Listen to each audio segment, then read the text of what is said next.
नमस्कार, मैं प्रकाश शुक्ल और आप सभी का स्वागत है महाराष्ट्र रिव्यू 24 के नागपुर बुलेटिन में। अब खबरें विस्तार से।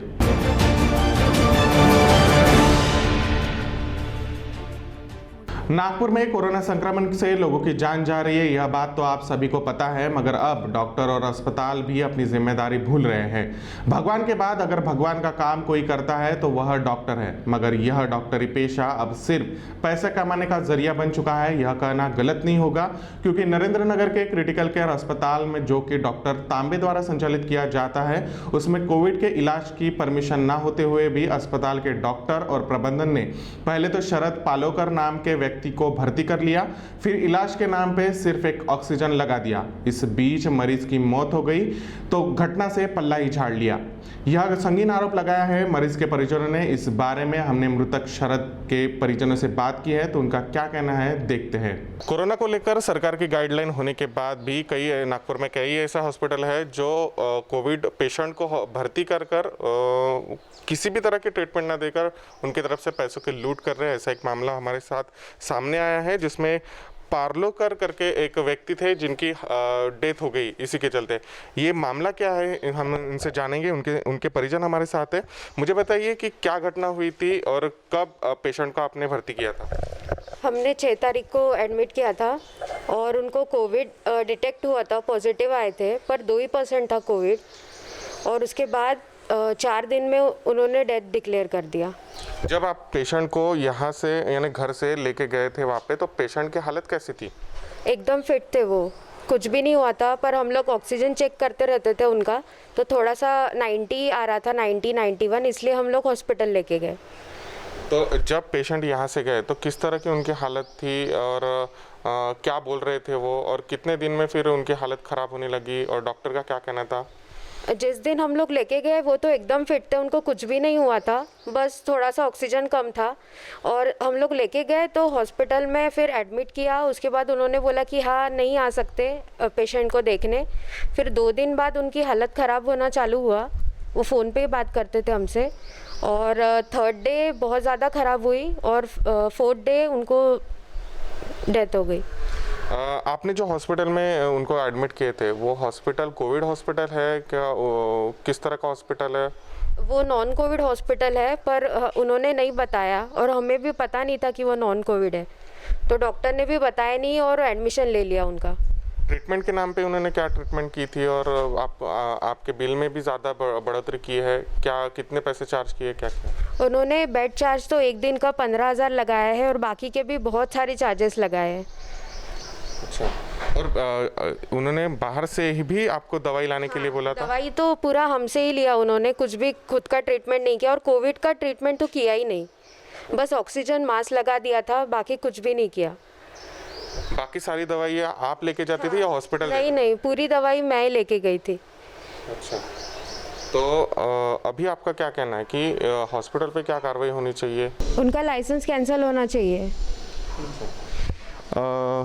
कोरोना को लेकर जो गाइडलाइन है उसका पालन नहीं कर रही है, जो बहुत से हॉस्पिटल ऐसे हैं जो पालन नहीं कर रही है, इनसे ऐसे हॉस्पिटल पे कार्रवाई होनी चाहिए, ऐसा इनका कहना है। हमारे साथ आम आदमी पार्टी के भी नेता है जो इन्हीं सब मामलों में पर ध्यान दे रहे हैं, उनका क्या कहना हम जानना चाहेंगे।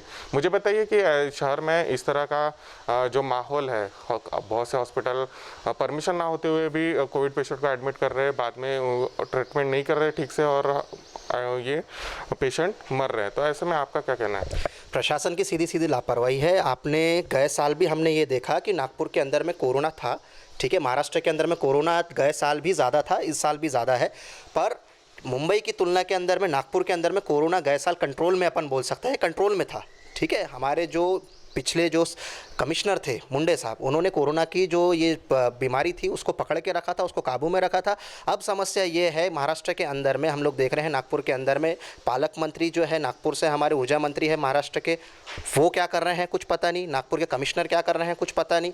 नागपुर के जो मेयर, जिन्होंने गए कमिश्नर के ऊपर में जो भी आरोप लगे थे, प्रत्यारोप लगे थे, और फिर उसके बाद में हमारे जो कमिश्नर साहब थे उनका ट्रांसफ़र हुआ। ये लोग क्या कर रहे हैं आज के टाइम पे कोई पता नहीं। शहर के अंदर में एवरेज में रोज़ 70-75 लोग मर रहे हैं। इस दौरान अगर ऐसी न्यूज़ अगर सामने आ रही है कि इतनी बड़ी लापरवाही कि जो हॉस्पिटल कोविड के लिए है ही नहीं, वो पेशेंट्स को कोविड के लिए अपने पास में वो कर रहा है, उनको भर्ती कर रहा है, एडमिट कर रहा है, और भर्ती करने के बाद में जिस तरीके का ट्रीटमेंट उनको मिलना चाहिए वो ट्रीटमेंट नहीं हो रहा है। जो गाइडलाइंस महानगर पालिका ने, सरकार ने जो गाइडलाइंस बताई है, जिसके हिसाब से इनको चलना चाहिए सारे हॉस्पिटल्स को, कि किस तरीके को आप कौन सी आपको दवाइयाँ देनी है, किस प्रकार का आपको ट्रीटमेंट करना है, कितने समय में वो ट्रीटमेंट करना है, उसमें किस प्रकार की उसकी देखरेख होना चाहिए, इस बारे में भी वो अस्पताल का कोई काम नहीं हुआ है। और ये ऐसे हॉस्पिटल्स किस तरीके से, मतलब किस आधार पे इन लोगों को एडमिट कर रहे हैं, इसके तरफ मनपा का कोई ध्यान नहीं है, प्रशासन का कोई ध्यान नहीं है। आज जब पूरे शहर को, जब सबसे ज़्यादा ज़रूरत नगर सेवकों की है, सबसे ज़्यादा उनके एमएलए की ज़रूरत है, हमारे सांसद महोदय की ज़रूरत है, 2 सांसद नागपुर से आते हैं, राज्यसभा से, लोकसभा से दोनों ही सांसद नागपुर से आते हैं, उसके बावजूद ये लोग कहाँ पर है? नागपुर की जनता ये सवाल कर रही है और ये पूछ रही है कि इस तरीके की लापरवाही जब शहर के अंदर में चल रही है कोविड पेशेंट्स के दौरान, ध्यान में कोविड पेशेंट्स को लेकर, तो ये प्रशासन कर क्या रहा है, हमारे नेता कर क्या रहे हैं? ये नागपुर की जनता बड़े पैमाने में सवाल उठा रही है। महानगर ऐसे भी मामले इसके पहले भी आए थे, महानगर पालिका के जो महापौर है उनसे भी बात की थी, मगर महापौर ने जवाब दिया था कि हम कार्रवाई करेंगे तो हमारे 25 बेड कम हो जाएंगे। आपका क्या कहना है इस बारे में? अगर कुछ कार्रवाई हुई रहती तो कोरोना कभी बढ़ता ही नहीं। और जो मनमानी है प्राइवेट हॉस्पिटलाइजेशन की, जो लूट मचा के रखी है, गरीब का खून पसीने का पैसा जो ले रहे हैं, ये होता ही नहीं। सबसे फेल जो बड़ी बात हुई है, इसमें सरकार फेल हो चुके हैं इसके लिए, और इस वजह से जो है मनमाना जो प्राइवेट हॉस्पिटल है, ये लोग लूट मचा रहे हैं। फिलहाल जो स्थिति है उस पर राज्य सरकार की स्थिति कैसी है? आपको क्या लग रहा है कि क्या कार्रवाई होनी चाहिए और सरकार ने ये पूरे मामले पर किस तरह ध्यान देना चाहिए? सरकार को ये है कि आज एक स्वाभाविक सी बात है, बीमारी जो है, बीमारी से आगे आपको चलना है। अगर दिल्ली में हमको, भैया दिल्ली में हमारी सरकार लोग हमको टारगेट करते हैं कि भाई दिल्ली में किस तरीके से आप लोग कंट्रोल कर रहे हो। दिल्ली सरकार बीमारी से आगे चल रही है। अगर रोज़ वहाँ पे 3000-4000 पेशेंट्स निकल रहे हैं तो उनकी तुलना में उनके पास में ऑलरेडी ज़्यादा बेड खाली पड़े हैं। यहाँ पर आपके पास में बेड की तैयारी नहीं है। आपको ये पता था गए साल कोविड की बीमारी शहर के अंदर में फैली थी, वो बीमारी जब फैली तो उस हिसाब से हमारी बेड की व्यवस्था होनी चाहिए थी। होम आइसोलेशन का सबसे पहले फॉर्मूला अरविंद केजरीवाल ने बताया कि जो व्यक्ति अगर ज़्यादा बीमार नहीं है तो उस व्यक्ति को घर में आप ट्रीटमेंट दे सकते हो, घर में ट्रीटमेंट देकर भी उस व्यक्ति को ठीक कर सकते हो। हॉस्पिटल के अंदर में बेड ऑक्यूपाई आप मत करिए, उस व्यक्ति को वहाँ पर भी बचाया जा सकता है। ये चीज़ उन्होंने समझाया। आज शहर के अंदर में आपको बीमारी से आगे चलना है, उतनी व्यवस्था आपको आगे करनी है। आज शहर के अंदर में जितने भी हमारे हॉल्स है, प्ले हाउस है, उसके अलावा जितने भी बड़े बड़े हमारे क्या बोलते हैं कार्यालय है, मंगल कार्यालय है, जैसे अग्रवाल समाज का कार्यालय है, अग्रसेन भवन अपन है। अग्रसेन भवन, मैं खुद अग्रवाल समाज से हूँ, 2 अग्रसेन भवन हमारे अग्रवाल समाज के हैं, अग्रसेन रविनगर वाला और गांधी बाग वाला। इनको अगर कोविड के लिए अगर वो किया जाए तो 4-4, 5-5 हज़ार लोगों की वहाँ व्यवस्था हो सकती है दोनों को मिला के। तो कितना बड़ा हम लोग उस चीज़ को यूज़ कर सकते हैं, इनको बोल सकते हैं, समाज के लोगों को एकत्रित कर सकते हैं कि आप उन लोगों को वो सारी सुविधाएं दें, उनकी बेड की व्यवस्था कराएं। इतने बड़े बड़े दानदाता हमारे शहर के अंदर में हैं जो हॉस्पिटल ऑक्सीजन सिलेंडर से लेकर हर एक चीज़ की, वेंटिलेटर से लेकर हर चीज़ का व्यवस्था कर सकते हैं। इसके साथ साथ जो नागपुर में इसके अलावा जो बाकी जो अलग अलग दूसरे जो कार्यालय हैं वहाँ पर भी इन चीज़ों की व्यवस्था की जा सकती है, बशर्ते इनकी नियत होनी चाहिए। जो अधिकारी है इन्होंने जाके इनको बोलना चाहिए या इनसे बात करनी चाहिए, सर ये चीज़ हमको दीजिए, हम चाहते हैं कि इस मुसीबत के दौर में हम लोग सब मिलकर इस चीज़ को इकट्ठा करके आगे इस कंधे से कंधा मिला के काम करने की ज़रूरत है। जब तक ये चीज़ नहीं होंगी, आप ये चीज़ मान के चलिए, अभी तो इसका एक प्रकार से बोल सकते हैं शुरुआती दौर है। मई महीने के आते आते ये स्थिति और भयावह हो सकती है। वो भयावह स्थिति से अगर बचना है तो सबको इकट्ठा आना पड़ेगा। इनको आपसी पॉलिटिक्स जो है, चाहे वो बीजेपी है या कांग्रेस है, इनको आपसी पॉलिटिक्स को साइड में रखकर कंधे से कंधा मिला के काम करना पड़ेगा। नहीं तो आने वाले समय में निश्चित रूप से ये मानकर चलिए जनता का गुस्सा फूटेगा, और वो जनता का गुस्सा इस तरीके से फूटेगा। आज देखिए, आज ये दोनों जो लड़कियाँ हैं आजू बाजू में खड़ी है, इनकी पिताजी का साया इनके सर से उड़ गया 4 दिन पहले, तो इनके ऊपर में क्या बीत रही होगी, इनके मन की स्थिति क्या बन रही होगी। इसी तरीके के कई बच्चे जो है आज की तारीख में उनके ऊपर से माँ बाप का साया उठ रहा है। तो ये चीज़ें बाकियों के साथ में और लोगों के साथ में ना हो, इसलिए ज़रूरी ये है कि इस स्थिति को कंट्रोल में लाया जाए। कंट्रोल में लाने के लिए ज़रूरी ये है कि आपको बीमारी से आगे चलकर उस तकनीक को आगे बढ़ाना पड़ेगा, उस सोच को आगे बढ़ाना पड़ेगा। आगे बढ़ाते हुए बेड्स की व्यवस्था करनी पड़ेगी, दवाइयों की व्यवस्था करनी पड़ेगी पर्याप्त मात्रा में। जो इक्विपमेंट्स की ज़रूरत है, चाहे वो वेंटिलेटर हो, चाहे ऑक्सीजन सिलेंडर हो या डॉक्टर्स की व्यवस्था हो, ये सारी चीज़ों चीज़ों को आपको कंट्रोल में लाके काम करना पड़ेगा। अगर इस मामले में अभी जो तांबे हॉस्पिटल ने की गलतियां सामने आ रही है, आपको क्या लगता है हॉस्पिटल पे क्या कार्रवाई होनी चाहिए और प्रशासन ने क्या करना चाहिए? तांबे हॉस्पिटल्स ने जो गलती की है, तांबे हॉस्पिटल का विषय ऐसा है कि वो एक तो नॉन कोविड हॉस्पिटल है, उन्होंने पहले इस पेशेंट को ट्रीटमेंट के लिए एडमिट करना ही नहीं था। सेकेंड चीज़, उन्होंने जिस क्राइटेरिया में जो महानगर पालिका और महाराष्ट्र सरकार का जो क्राइटेरिया है कि 9,000 रुपये के ऊपर आप नहीं ले सकते, 9,000 रुपये में आपको जो बेसिक दवाइयाँ है वो भी देना है, पेशेंट को वेंटिलेटर भी देना है, ऑक्सीजन सिलेंडर भी देना है, और जो ट्रीटमेंट है डॉक्टर की तरफ से जो मिलना चाहिए वो सारी चीज़ें आपको 9,000 में देना है। पर इस परिवार से इन्होंने 5,000 रुपये पर डे का पैसा वसूला, 15,000 पर डे का पैसा वसूला। साथ ही साथ में जो दवाइयों का पैसा है, दवाइयाँ भी है वो भी बाहर से बुलवाया। इसके अलावा भी कुछ चीज़ अगर ज़रूरत पड़ रही है तो इन दोनों सिस्टर्स को बाहर खुद को भाग के वो सारी चीज़ें व्यवस्था करनी पड़ी। रात में 2 बजे 3 बजे भी उन्होंने बोला कि भैया फलाना इंजेक्शन मंगवाया। इंजेक्शन मंगवाने के बाद भी उन्होंने ये कहा कि हम इनको, आप इंजेक्शन तुरंत बुलवाइए, तुरंत हमको इंजेक्शन देना है। 40,000 रुपये का इंजेक्शन उन्होंने बुलवाया, हम थोड़ी देर में इंजेक्शन देते हैं, जो कि दूसरे दिन सुबह तक इन्होंने नहीं दिया, वो इंजेक्शन वैसा का वैसा पड़ा रह गया। तो आप ये देखिए ट्रीटमेंट को लेकर कितनी बड़ी लापरवाही है। पैसों के लिए इन्होंने तत्काल फ़ोन किया कि इतने पैसे भिजाओ, इतने पैसे भिजाओ, इतना पैसा भरो, इतना पैसा भरो। सेकेंड चीज़, महानगर पालिका ने, स्टेट गवर्नमेंट ने ये डिक्लेयर किया था कि आपको किसी भी पेशेंट को एडमिट करते वक्त कोई भी प्रकार का पैसा डिपॉजिट नहीं करना है, एडवांस पैसा आपको नहीं लेना है। उसके बावजूद भी इन्होंने एडवांस पैसा लिया। हमारी आम आदमी पार्टी की यह मांग है कि तत्काल जो हॉस्पिटल है, तांबे हॉस्पिटल है, तांबे हॉस्पिटल के ऊपर में तत्काल कार्रवाई हो, इनका लाइसेंस रद्द हो। अगर तत्काल इसके ऊपर कार्रवाई नहीं, हम लोग इसके लिए महापौर से भी मिलेंगे। महापौर अगर आइसोलेशन से निकल चुके हो तो उनसे मिलेंगे, कमिश्नर साहब से मिलेंगे, इनसे मिलकर इनको इसके खिलाफ तकरार करेंगे और तुरंत के तुरंत तत्काल तांबे हॉस्पिटल का लाइसेंस रद्द होना चाहिए, इनके ऊपर में कार्रवाई होना चाहिए। सारे एविडेंस इनके पास में है, सारे इनके पास में बिल्स है तांबे हॉस्पिटल के। यहाँ पर ही बात, इनके हॉस्पिटल का जो लाइसेंस रद्द होने की बात यहीं पर ही साबित हो जाती है कि जब आप नॉन कोविड हो तो आपने कोविड का पेशेंट कैसा आपने अपने हॉस्पिटल में एडमिट किया। कोविड के लिए परमिशन ना होने के बाद भी जो है हॉस्पिटल ने पेशेंट भर्ती किया और अब पेशेंट की जान चली गई। ऐसे में जिम्मेदार कौन है, यह बड़ा सवाल खड़ा होता है। कैमरा पर्सन दिनेश के साथ मैं प्रकाश शुक्ला, महाराष्ट्र टीवी 24।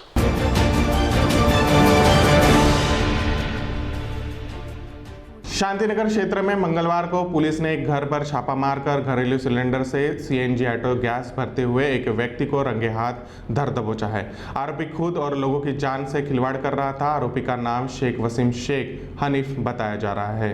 काल आम्ही ड्युटीवर हजर असताना गुप्त बातमीदाराने माहिती दिली की कावरापेठ मस्के लेआउट या ठिकाणी एक इसम अवैधरित्या घरगुती गॅस सिलेंडरमधून ऑटोमध्ये गॅस भरत आहे। अशा माहितीवरून माननीय वरिष्ठ पोलीस निरीक्षक श्री जामदार साहेब आणि आमच्या संपूर्ण तपास पथकाचा स्टाफ अशी आम्ही त्या ठिकाणी जाऊन रेड कारवाई केली। रेड कारवाई दरम्यान तो आरोपी आम्हाला ऑटोमध्ये सिलेंडरमधून गॅस भरताना दिसून आला। त्याच्याकडे एक वेगळा मोटर पंप पण आहे, त्याला तो सिलेंडर जोडतो आणि एक पाईपचं कनेक्शन तो ऑटोमध्ये टाकतो आणि त्याद्वारे लोकांना गॅस भरून देत होता। आम्ही गेलो असता तो पळून जात होता। पळून जात असताना आम्ही स्टाफच्या मदतीने त्याला पकडलं। त्याचं नाव आहे शेख वसीम शेख हनीफ। त्याच्या राहत्या घरीच मोकळे स्पेस आहे कंपाऊंडमध्ये, त्याच ठिकाणी तो हे काम करत होता। तर त्याच्याकडून आम्ही ऑटो, सिलेंडर, मोटर पंप असा एकूण 83,000चा मुद्देमाल जप्त केलेला आहे। नाही, त्याबाबतच तपास सुरू आहे। आता त्याच्यावर आणखी काही गुन्हे वगैरे असतील ते आम्ही पाहू आणि पुढील तपास सुरू आहे। महाराष्ट्र में बढ़ते कोरोना के रोकथाम के लिए मुख्यमंत्री उद्धव ठाकरे ने 14 अप्रैल से रात 8 बजे से संचारबंदी लागू करते हुए जनता को संबोधित किया है। उस संवाद में उन्होंने कोविड के रोकथाम के लिए निर्बंध लगाए थे, जिसका ऑर्डर महाराष्ट्र सरकार ने मानते हुए नागपुर के मनपा आयुक्त राधाकृष्णन बी ने यह एक ऑर्डर जारी किया है, जिसके तहत नागपुर में क्या शुरू रहेंगे और क्या बंद रहेंगे इसकी जानकारी नाग विदर्भ चैम्बर ऑफ कॉमर्स के अध्यक्ष अश्विन प्रसाद मेहाड़िया ने दी है।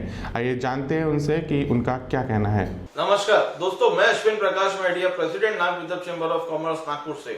दोस्तों, अप्रैल 2021 को हमारे माननीय मुख्यमंत्री जी ने महाराष्ट्र की जनता के साथ संवाद साधा था। उस संवाद में उन्होंने हम पे कोविड की रोकथाम के लिए कुछ निर्बंध लगाए, कुछ रिस्ट्रिक्शंस लगाए, जिसका ऑर्डर महाराष्ट्र सरकार ने कल 14 अप्रैल को निकाल दिया था।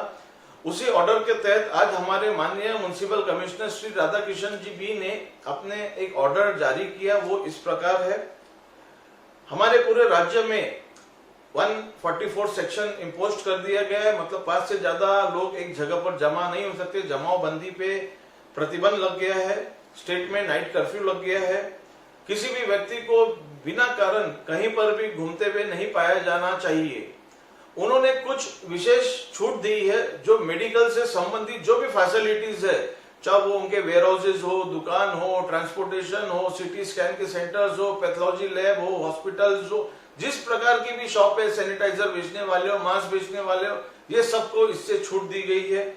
साथ ही साथ कुछ और क्षेत्र को छूट दी गई है, जो सुबह 7 बजे से शाम को 8 बजे तक करेंगे, अपने काम करेंगे। वेटनरी सर्विसेज, एनिमल केयर सब चालू रहेंगे। पेट शॉप की फूड चालू रहेंगे। पेट शॉप जो फूड बेचते हैं वो चालू रहेंगे। ग्रोसरी की शॉप चालू रहेंगी, वेजिटेबल्स की रहेंगी, फ्रूट की रहेंगी, डेयरीज रहेंगी, बेकरीज रहेंगी और किसी भी प्रकार की फूड बेचने की शॉप्स चालू रहेंगी। कोल्ड स्टोरेज, वेयर हाउसिंग चालू रहेगा। पब्लिक ट्रांसपोर्ट चालू रहेगा। ऑटो, टैक्सी दोनों चालू रहेंगे।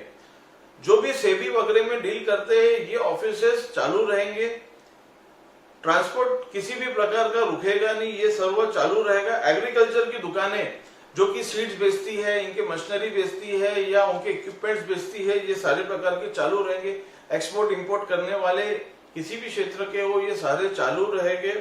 ई कॉमर्स एक्टिविटीज को इन्होंने सिर्फ असेंशियल के लिए चालू रखा है। किसी भी प्रकार का कार्गो मूवमेंट बंद नहीं होगा, सारा के सारा चालू रहेगा। ऑफिसेस चालू रहेंगे, वो इस प्रकार से रहेंगे, जो ऑफिस कंपनीज जो चालू रहेंगी, जो मेडिकल फैसिलिटीज में रहेंगी वो चालू रहेंगी, जो मेडिकल सेवाएं दे रहे हैं, जो फार्मास्यूटिकल्स की दे रहे हैं, जो इंश्योरेंस दे रहे हैं वो चालू रहेंगे और माइक्रो स्मॉल फाइनेंस चालू रहेंगे। ये सारे की सारे जो मैंने ऑफिसर्स बोला, ये 50% क्षमता के साथ ही चालू रहेंगे। इससे अधिक व्यक्ति उनमें नहीं होना चाहिए। रेस्टोरेंट और बार बंद रहेंगे, लेकिन जो होटल के अंदर कोई व्यक्ति ठहरे हैं तो वहां के रेस्टोरेंट और बार चालू रह सकते हैं, सिर्फ उन्हीं ठहरे हुए व्यक्तियों के लिए, अदरवाइज बंद रहेंगे। होटल की टैक्स सेवा, रेस्टोरेंट्स की बंद कर दी गई है, सिर्फ होम डिलीवरी और ऑनलाइन सेवा चालू रखी है। रोड साइड वेंडर पार्सल और होम डिलीवरी दे सकते हैं। रिक्रिएशन और एंटरटेनमेंट एक्टिविटी पूर्णतः बंद कर दी गई है। सिनेमा हॉल्स बंद रहेंगे, ड्रामा थिएटर्स बंद रहेंगे, एम्यूजमेंट पार्क बंद रहेंगे, वाटर पार्क बंद रहेंगे, क्लब बंद रहेंगे, जिम बंद रहेंगे, स्पोर्ट्स कॉम्प्लेक्सेस बंद रहेंगे। सभी प्रकार के धार्मिक प्लेसेस यानी मंदिर, मस्जिद, ये सभी बंद रहेंगे। सोशल गैदरिंग पूरे राज्य में मना कर दी गई है। स्कूल, कॉलेज, ट्यूशन हमारे यहाँ पूरे बंद रहेंगे। ई कॉमर्स को सिर्फ असेंशियल के लिए ही कहा गया है। दोस्तों, ये ऑर्डर जो पिछले ऑर्डर में बहुत ज्यादा कोई चेंजेस नहीं है, दोनों ऑर्डर तकरीबन सरीके हैं। हमारे लिए स्टेटस यही है, बंद है। लेकिन जो हमने मांगा था कि अगर हमको लॉकडाउन करना है तो पूर्ण लॉकडाउन करिए, लेकिन राज्य सरकार ने अभी तक वो नहीं करा है। हमारा इस बात का जो भी विरोध है वो हम अलग से दर्शाएंगे, लेकिन ये सब आप इस बात का ध्यान रखिए, ये सब निर्बंध हम पे लगाए गए, हमें इसका पालन करना है। किसी भी प्रकार से कानून व्यवस्था खराब नहीं होना चाहिए। धन्यवाद। कोरोना हो, लॉकडाउन हो या कोई भी भयावह परिस्थिति हो, पेट की आग बुझाने के लिए हमें काम करना ही पड़ता है। यह हम नहीं कर रहे हैं, यह कहना है छत्तीसगढ़ से आए आदिवासी जनजाति के लोगों का, जो साल में 2 बार सिंधी के पेड़ से झाड़ू बनाकर फिर उसे बेचकर अपना और अपने परिवार का पेट पालते हैं। मगर अब लॉकडाउन की परिस्थिति से सभी की हालत खराब है। इन सभी को 2 वक्त की रोटी भी नसीब नहीं हो पा रही है। इन लोगों से बात की है हमारे संवाददाता रितेश बोरकर ने। क्या उनका कहना है, जानते हैं। आप में से कई लोगों को पता भी नहीं होगा कि सिंधी के पेड़ से आपके यहाँ हर रोज लगने वाला झाड़ू बनता है। यह झाड़ू बनाने का काम पीढ़ियों से कर रहे छत्तीसगढ़ के आदिवासी जनजाति के लोग, जो नागपुर में अपने परिवार सहित आकर पीढ़ियों से यह व्यवसाय कर रहे हैं। लॉकडाउन के पूर्व इतनी कमाई तो हो जाती थी कि 2 वक्त के पेट परिवार सहित भर जाता था, मगर पिछले साल के लॉकडाउन के बाद अब तक के लॉकडाउन की परिस्थिति में इतनी परिस्थिति खराब है कि 2 वक्त का खाना तो छोड़ो, बच्चों के लिए दूध भी नहीं मिल पा रहा है। हम नागपुर शहर के हाईवे रोड पे बैठे हैं। यह है कलमना रोड में। यहाँ पर जिस तरीके से हम जहाँ बैठे हैं, यहाँ पर ये झाड़ू बनाया जाता है और ये झाड़ू बनाने वाले, इसकी लक्ष्मी पूजा के समय भी बड़ा उपयोग होता है इसके। और ये झाड़ू जो बना रहे हैं वो नागपुर के नहीं है, ये है छत्तीसगढ़ से आकर वहाँ से जंगली झाड़ बोला जाता है, वहाँ के झाड़ को तोड़कर ये झाड़ू बनाया जाता है। ये किस तरीके से झाड़ू बनाते हैं, इनमें कई प्रकार के हम लोग झाड़ू यहाँ पर देखा जा रहा है। जैसे ये छत्तीसगढ़ से भैया आए हुए यहाँ पर कई सालों से बैठे और इनका बिजनेस ही झाड़ू बनाने का है। ये आप लोग कहाँ से आए और इसको कौन सा झाड़ से आप लोग तोड़ते हैं, उसको झाड़ को क्या बोलते हैं? छींदी बोलते हैं इनको, बड़ा वाला झाड़ है छींदी का, उनको काट के लाते हैं और यहाँ पर अपना पेट चालते रहते हैं। ये कहाँ पर ज़्यादा झाड़ मिलते हैं? ये मतलब ज़्यादा तो उड़ीसा में मिलता है, उड़ीसा में उसे काट कर ले आते हैं, वहाँ से गाड़ी में यहाँ पर बनाते रहते हैं। और आप कहाँ के रहवासी है? छत्तीसगढ़ शिवनारायण, चांपा जांजगीर जिला। चांपा जांजगीर जिला है, छत्तीसगढ़ शिवनारायण हमारा गांव है। ये कब से आप लोग काम कर रहे हैं? हमारे तो हमको तो कम से कम, मेरे को तो 20 साल से ज़्यादा हो रहा, 22 साल 25 साल चल रहा है। मैं अपने जानते तक 20 साल तक यहाँ पर काम कर रहा हूँ। यानी आपके बड़े भाई, आपके पिताजी, उन लोग यही काम करते आ रहे हैं? काम करते हैं, मेरे पिताजी भी, मेरा भाई भी, मेरा और काका, बड़े बाप सब हैं, वो वही काम करते हैं। अभी यहाँ पर और भी लोग बैठे हैं, ये अभी के सबके रिश्तेदार हैं और ये सभी आप छत्तीसगढ़ से है? एक ही गांव के हैं सब, अपने एक ही गांव का, एक ही तरह काम करके चले जाते हैं। फिर यानी आप लोग यहाँ पर कब तक के काम करते हैं और फिर कब चले जाते हैं? मतलब 2 महीने 3 महीने यहाँ पर काम करते हैं, उनके बाद अपने गांव चले जाते हैं। फिर आते हैं कुंवार के महीने में, फिर दीपावली पे आते हैं, उसको बांध कर बेच बुचा कर फिर चले जाते हैं काटने के लिए। फिर आ जाते हैं, दो सीजन आते हैं और काट के फिर बेच कर फिर चले जाते हैं। जैसे इनका कहना है ये छत्तीसगढ़ के रहवासी है और इनका कहना है कि इनका पूरा परिवार यहीं बैठा है और भी दूसरी जगह में इनके परिवार लोग इसी का काम करते हैं। ये झाड़ से तोड़ के आते हैं, इसका झाड़ू बनाया जाता है। और भी कुछ लोग हैं, उनसे पूछते हैं कि वो कितने सालों से यहाँ पर काम कर रहे हैं और इनके साथ में इनकी महिलाएं भी झाड़ू बनाने में इनका सहयोग करते हैं और वो भी खुद झाड़ू बनाते हैं। यह महिलाएं भले ही बड़े जिद्दोजहद के साथ अपना काम कर रही हो, काम में पति का हाथ बटा रही हो, मगर लॉकडाउन की वजह से उन्होंने बनाया हुआ झाड़ू का माल कई दिनों से वैसा ही पड़ा है। कोई ग्राहक उसे खरीदने को भी तैयार नहीं है। ऐसे में भले ही पड़ोसी राज्य से आए इन घुमंतू व्यापारियों का व्यापार नहीं चल पा रहा हो, मगर सरकार ने इन लोगों के 2 वक्त के खाने का इंतजाम भी करना चाहिए। पीढ़ियों से चल रहे इस व्यापार से भले ही इस बार पेट पालना मुश्किल हो गया हो, मगर अगले साल के अच्छे व्यापार के सपने के साथ यह लोग अब भी डटे हुए हैं। शायद अगले साल व्यापार अच्छा हो, मगर फिर भी कोरोना का दौर फिलहाल चल रहा है। जो अगले साल कैसा रहेगा शायद भगवान भी नहीं बता सकता। कई महीनों से यहाँ पर सिंधी का एक झाड़ होता है, उससे यहाँ पर झाड़ू बनाया जाता है और ये यहाँ पर जो लोग पूरे यहाँ पर बैठे हैं, जो अभी हमने सामने से बताया, हाईवे रोड से लेके यहाँ तक पीछे तक के जो लोग बैठे हैं, ये पूरे छत्तीसगढ़ से आकर है और इनका यही काम है यहाँ पर झाड़ू बनाना और कई सालों से ये इसी का काम कर रहे हैं, झाड़ू बनाने का काम। और ये झाड़ जो है ये जंगल में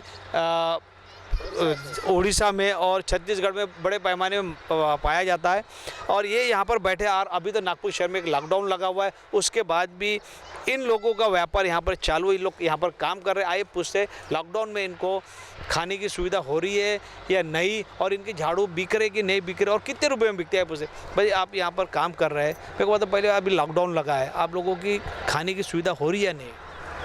पहले हम दीपावली पे आए थे ना, पहले लॉकडाउन लगा था तो खाने पीने को मिल रहा था। अभी लॉकडाउन में कुछ नहीं मिल रहा है और आए हैं तो झाड़ू भी बिक नहीं रहा है, जा रहे हैं तो बिक नहीं रहा है, भाव भी नहीं है, रेट भी नहीं है। कोई बोल रहा है कि झाड़ू बिकता है, कोई बोलता है झाड़ू बिक नहीं रहा है, किसी के पास चावल राशन पानी कुछ भी नहीं है। सब आ रहे हैं और जा रहे हैं, झाड़ू उड़ू तो कोई बेच नहीं रहे हैं। यहाँ पर पीने की पानी की सुविधा आपको हो जाती है क्या? हम पीने के पानी के लिए उधर जाते हैं नल से, नल में मिलता भी है, कभी कभी मिलता भी नहीं, किसी पास मांग के लाते हैं पानी उन्हें और लाकर पी रहे हैं। और आप लोग यहाँ पर हर साल आते हैं, यहाँ पर बैठते हैं। अभी तो लॉकडाउन लगा, लॉकडाउन के पहले तो आप लोगों ने अच्छा व्यापार हुआ होगा। लॉकडाउन के पहले तो अच्छा व्यापारी था, अभी झाड़ू का व्यापारी भी नहीं हो रहा, कुछ काम धंधा सब चौपट है, दुकान बंद है, शहर बंद है, सब बंद है, राशन पानी भी नहीं मिल रहा है, और राशन पानी मिलता तो खाने की नहीं, कुछ भी नहीं मिल रहा है। देखो, अभी जैसे ये महिला का कहना है कि पहले का जो लॉकडाउन लगा हुआ था उस समय खाने को मिलता था, उस समय चैरिटी के लोग, संस्था के लोग, कई लोग यहाँ पर खाना बांटते थे। उस समय कई लोग नागपुर शहर छोड़कर अपने स्टेट में गए थे, लेकिन ये लोग है कि दिवाली के सीजन में फिर नागपुर में आए, लेकिन इस बार जो लॉकडाउन लगा हुआ इनमें इनको खाने की सुविधा नहीं हो रही है। हाँ, खाने का राशन सामान कुछ भी नहीं दे रहा है, पानी नहीं दे रहा है, उधर से पानी लाते हैं, उसी पीते हैं, उसी से नहाते हैं। तो पहले आप लोगों को इसके पहले के लॉकडाउन में खाना मिलता था, अनाज मिलता था, चावल मिलता था, दाल मिलता था, सूखा वाला देते थे, सब मिलता था। अभी तो कुछ भी नहीं ला के देता है हमको, आटा भी नहीं दे रहा है, कुछ भी नहीं दे रहा है। अपने बाल बच्चों को किसमें रखें? और झाड़ू भी बिकता है। तो जैसे इन लोगों का कहना है कि हर सीजन में ये नागपुर में आते हैं और इनके और भी लोग हैं, वो हर जगह में इसी तरीके का झाड़ू बनाते हैं और हर साल बेचा जाता है और सबसे ज़्यादा दिवाली में माल इनका झाड़ू बिकता है। लेकिन इनका कहना है कि हम लोगों की इस बार लॉकडाउन लग गया है, लेकिन हम लोगों की सुविधा नहीं हुई है, ना कोई खाने को ला के दे रहे हैं, ना कोई नहीं। पिछले बार के लॉकडाउन में इन लोगों को पूरे नागपुर शहर में, पूरे देश में खाना बांटा जा रहा था, पानी की सुविधा की जा रही थी, लेकिन इस बार चैरिटी के माध्यम से, कोई संस्था के माध्यम से, किसी के माध्यम से इन लोगों को इस बार खाना नहीं दिया जा रहा है, जिसके वजह से इनकी हालत बड़ी गंभीर है, बड़ी परिस्थिति ख़राब है इनकी, और इनके झाड़ू बिक नहीं रहे हैं और अच्छे दामों में भी कोई लेने को तैयार नहीं है। लोगों का एक ही कहना है, लॉकडाउन लगा है, हम झाड़ू लेके करेंगे क्या। इस तरीके से इनकी हालत बहुत ख़राब है। कोरोना महामारी के कारण से पूरा लॉकडाउन लगा है, लेकिन हाईवे रोड पे बड़ी धूप में नागपुर शहर पे ये छत्तीसगढ़ से आकर यहाँ पर व्यापार कर रहे हैं। इनका पूरा परिवार यहाँ पर काम कर रहा है और उसके बाद भी कोरोना के वजह से कई लोग घर के बाहर नहीं निकल पा रहे, लेकिन ये रोड के फुटपाथ पे ही बैठकर अपने काम कर रहे हैं। मेरे को बताइए, आप लोग कितने सालों से काम कर रहे हैं? अब हमको ये 20 साल से काम हो गया भैया, 20 साल से काम हो गया। गांव में घर खार में खेती है, ना खाने पीने का कुछ नहीं है, तो इसी धंधा को लेकर नागपुर आ जाते हैं। 4 महीने 6 महीने रुक जाते हैं, उसके बाद में फिर चले जाते हैं। आपके गांव में खेती बाड़ी होती है क्या? नहीं है, अपना नहीं है। आपका नहीं है? नहीं है, जांगड़ भरोसी कमाते हैं। जंगल एरिया है कि आप जहाँ रहते हैं छत्तीसगढ़ में जंगल एरिया है? नहीं नहीं, चातर है ये, चातर है, जंगल एरिया नहीं है। ये आपके कितने सालों से काम कर रहे हैं आप लोग, और आपके परदादा पिताजी लोग भी काम करते थे? अब सब हमारा पीढ़ी का पीढ़ी यही काम करता है। अब हमको अब 20 साल हो गए धंधा करते करते अब, और पहले हमारा दादा बाबा वो भी कर दिया पहले। मेरे को बताइए, अभी दिवाली के सीजन में ये झाड़ों की बड़ी डिमांड होती है, लोग पूजा करने के लिए लक्ष्मी पूजा में ये झाड़ लेके जाते हैं। उसके बाद भी ये जो झाड़ू है, ये झाड़ू का उसके बाद भी चलन रहता है क्या? रहता है ना, दिवाली के बाद फिर दिवाली मान के फिर चले जाते हैं, और जाने के बाद में फिर काट कर फिर आ जाते हैं। अच्छा, ये जो झाड़ लाते हैं आप, ये कहाँ से लाते हैं और इस वहाँ पर कब ये झाड़ों की बढ़ता है और उसको काट कर फिर आप कब लाते, कौन से महीने में, मतलब बताइए। ये झाड़ तो जंगल में बहुत रहता है, गांव में रहता है। इसका कहाँ का जंगल है ये? अपना छत्तीसगढ़ का। ये छत्तीसगढ़ का? हाँ, छत्तीसगढ़ बसना, ये साइज उड़ीसा साइज का है। जितना पाओ तितना काट कर ले आओ। गांव में बहुत ऐसे झाड़े बहुत पड़ा है, इसको काटता भी नहीं, इसको रोक भी नहीं सकता। अच्छा, वहाँ पर अगर ये झाड़ को काटते हैं तो वहाँ के कुछ सरकारी अधिकारी, इन लोग, अगर कोई लोग इसको रोकते होंगे? नहीं, कोई नहीं रोकता। क्या बोलते हैं इसके झाड़ को? छिंदी बोलते हैं। एक कांटा है, इसको काट दो, कांटा है, इसको जड़ सहित काट कर। ये छिंदी झाड़ में पहले सामने में काटा रहता है, उसको आप लोग पहले काटते हैं? हाँ। अच्छा, कैसे बनाते हो, थोड़ा सा बताइए आप। तो उनको हंसिया से, बांस से काटते हैं, काटने के बाद में सुखा कर और उसको डंडा से पीटते हैं, और डंडा से पीटते हैं तो उनका कांटा टूट जाता है। इनके बाद में इसको छील कर और झाड़ू बांधते हैं इसको। देखा आप बता सकते हैं कि कैसे इसको छीलते हैं, कैसे काटते, थोड़ा बताओ ना। काड़ी लायक जहाँ काड़ी लाए, ऐसी काटते हैं, ऐसी। ये सामने में काटा है? हाँ, ये सामने नहीं, ये सामने नहीं, ये वाली ऐसा पीटते हैं कि ना कांटा टूट जाता है। ऐसी धर कर ऐसी पीटते हैं। इसके बाद में इसको खोलते हैं, मेहनत लगता है इसमें, आती है मेहनत हमारे को। ये 2 रुपया 5 रुपया 10 रुपया जाती है जोड़ी, क्या फाता है, फिर पेट के लिए आते हैं, ये ऐसी चीरते हैं। इसी के बाद में फिर एक एक काड़ी ऐसी धरती हैं, उसी के बाद फिर बांधती हैं। बांध के धंधे में जाती हैं तो धंधे भी कुछ चलती है, कुछ आ जाती है, बस बेचने जाती है, घूमने फेरी लगाने के लिए। जैसे अभी इनने बताया किस तरीके से ये लेडीज़ भी इनके झाड़ू बनाने में सहयोग करते हैं। यहाँ पर कई प्रकार के झाड़ू देखे जा रहे हैं। जैसे अभी ये झाड़ू ये पूरा तैयार होने का है, लेकिन इसके सामने में कांटे हैं, लेकिन वो झाड़ू बताना ये एक झाड़ू तैयार हो गया है, ये उसी का है।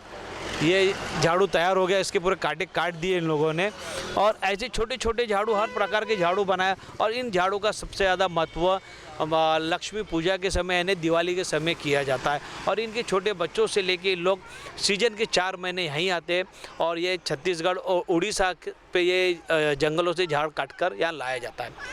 कैमरामैन दीनू के साथ रितेश बोरकर, महाराष्ट्र टीवी 24। आशीष जोशी त्रिमूर्ति नगर नागपुर निवासी ने 2018 में उनके महिला दोस्त के साथ पाटन सावंगी नागपुर यहाँ उनकी जानकारी के कैब चालक रोशन इंगड़े साथ गए थे। कुछ महीने बाद रोशन आशीष को फ़ोन कर ब्लैकमेल करने लगा। इस कारण आशीष ने पूरे 6 लाख उसको दिए थे। पैसे देने के बाद भी रोशन ने चैटिंग के माध्यम से आशीष को 3 लाख और देने की मांग की, नहीं तो घर में बता दूंगा ऐसी धमकी भी दी, जिसके बाद 13 अप्रैल को 3 लाख की मांग करते हुए उसे धमकाया। इस संबंध में आशीष ने शिकायत दर्ज कराई है। रोशन और उसके साथी को गिरफ्तार कर लिया गया है।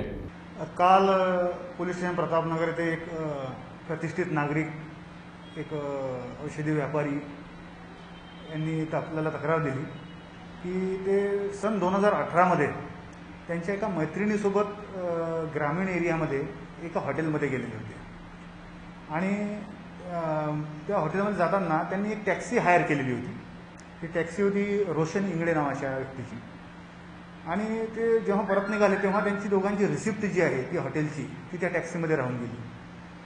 त्यानंतर सन 2018 पासून तो टॅक्सी चालक रोशन इंगळे हा व्यक्ती या प्रतिष्ठित नागरिकांना, तुम्ही मुलींना बाहेर घेऊन जाता, तुम्ही बाहेर खाली आहात, अशा प्रकारची भीती दाखवून तुमच्या फॅमिलीला हे सर्व सांगतो, तुमची समाजामध्ये बदनामी करतो, असे भीती दाखवून त्याच्याकडनं 2018 ते 2021 पर्यंत 6 लाख रुपये त्यांनी ब्लॅकमेलिंग करून घेतले।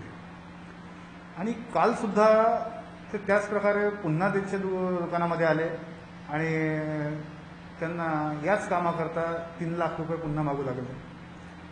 तर त्यांना यावेळेला पैसे द्यायचे नव्हते, तर त्यांनी त्यांना थोडा होकार दिला आणि पोलीस स्टेशनला येऊन आपल्याकडे रिपोर्ट नोंदवली। तर आम्ही लगेच कारवाई केली माननीय DCP हसन साहेबांच्या मार्गदर्शनामध्ये, आणि लगेच आरोपी रोशन इंगळे याला ताब्यात घेतलं। फिर्यादीवरून आरोपी विरुद्ध कलम 384, 385 भादवी अन्वये गुन्हा दाखल झालेला आहे। आरोपीला अटक करण्यात आलेली आहे आणि पुढील कारवाई सुरू आहे। सर, यामध्ये एक अजून एक आरोपी विकास वाणी सुद्धा अटक झाला आहे। विकास वाणीचा काय रोल आहे? हा, विकास वाणी पूर्वी त्याच्यासोबत नव्हता, परंतु काल जेव्हा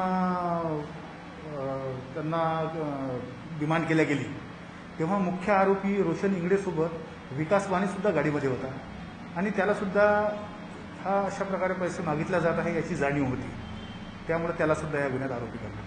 पवन शक्तिनगर नागपुर निवासी 2 नाबालिग सहित 3 मित्रों को दोपहिया वाहन चोरी के आरोप में गिरफ्तार कर उनके कब्जे से 2 चोरी के वाहन जब्त किए गए हैं।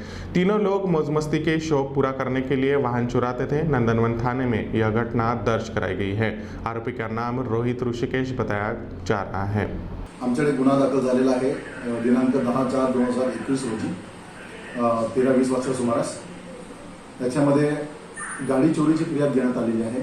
त्याचं गुन्हा क्रमांक आहे 204/21। त्यामध्ये अशी घटना आहे की दिनांक 7/4/2021 रोजी एक एव्हिएटर गाडी, जसं मोपेड म्हणतो आपण त्याला, ती एक फिर्यादी आहे, लेडी फिर्यादी। तर ते दिनांक 7/4/2021 रोजी सकाळी 10:30 ते 11च्या दरम्यान ही केडगे कॉलेज रोड ते जगनाळे चौक येथे जात असताना त्याची गाडी जी आहे ती बंद पडली आणि शहा फर्निचरकडे त्याने लावून दिली गाडी आणि ते निघून गेली होती. गाडीवर लॉक केली तर निघून गेली. त्यानंतर त्याने परत आली तर त्यांना ती गाडी दिसली नाही आहे. मग त्याने इकडे नातेवाईकांनी विचारलं, सगळं विचारलं की गाडी कुठे आहे का, सर्व. मग 10 तारखेला ती आली आणि आपल्याला सांगितलं का सगळं गाडी गेली आहे. आपण तात्काळ गुन्हा दाखल केला आणि तपास सुरू केला. 10 तारखेलाच आपल्याला याच्यामध्ये आपल्या एरियामध्ये एक ट्रिपल सीटवरती स्प्लेंडरवरती 3 लोक आपल्याला भेटले, 3 मुलं भेटली. त्यामध्ये एक 20 वर्षाचा होता आणि 2 ज्युनियर होते. तर त्यांना आपण हटकलं आणि त्यांना विचारलं की बाबा ही गाडी कोणाची काय पेपर कागदपत्र दाखवा. त्याचे निष्पन्न झालं की सदरची गाडी जी होती स्प्लेंडर गाडी ही हुडकेश्वरमध्ये चोरी झालेली गाडी होती. मग आम्ही त्यांना त्यांच्या अजून विचारलं तर अजून त्याने काय सांगितलं. मग आपण त्यांना जो त्याच्यामध्ये एक जो ॲडल्ट होता म्हणजे की 20 वर्षाचा जो मुलगा होता त्याला आपण त्यामध्ये पूर्ण केल्याने तपास त्याचा अरेस्ट केली त्यामध्ये आणि 2 लोकांना आपण ताब्यात घेऊन त्याने इकडे त्यांची विचारपूस केली आणि त्यामध्ये असं निष्पन्न झालं की अजून त्याने ही गाडी तर आहे हुडकेश्वर झाली आणि एक दुसरी गाडी जी त्याने शाह फर्निचरची आपली फिर्यादीची गाडी ती पण त्याने चोरली होती शाह फर्निचर जवळून. आणि त्यानंतर अजून 5 गाड्या इतर ठिकाणी इतर पोलिसांच्या हद्दीतून त्याने चोरली होती.